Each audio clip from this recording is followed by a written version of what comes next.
আসসালামু আলাইকুম সবাইকে, welcome to our cooking house. আজকে আমি তৈরি করতে যাচ্ছি অসম্ভব এক রেসিপি, চুললতি দিয়ে চিংড়ি মাছ।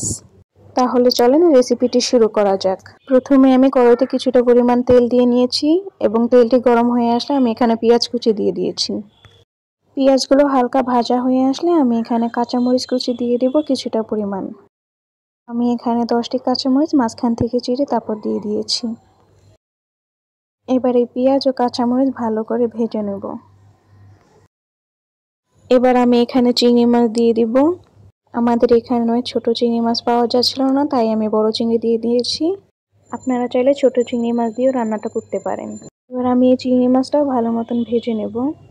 চিংড়ি মাছটি হালকা লাল করে ভেজে নেব। আমি এখানে চিংড়ি মাছের মাথা বেটে নিয়েছি, এতে করে এই তরকারির ঝোলটা অনেক স্বাদ লাগবে। এবার আমি এখানে সামান্য পরিমাণ পানি দিয়ে নিব এবং কিছুক্ষণ নেড়ে নেব। তারপর দিয়ে দিচ্ছি 2 চা চামচ মরিচের গুঁড়ো। আপনারা আপনাদের পছন্দ মতন ঝাল বাড়িয়ে বা কমিয়ে নিতে পারেন। এবার দিয়ে দিচ্ছি 1.5 চা চামচ হলুদের গুঁড়ো। ভালো করে মশলাগুলো মিশিয়ে নেব। এখন দিয়ে দিচ্ছি স্বাদ মতো নুন।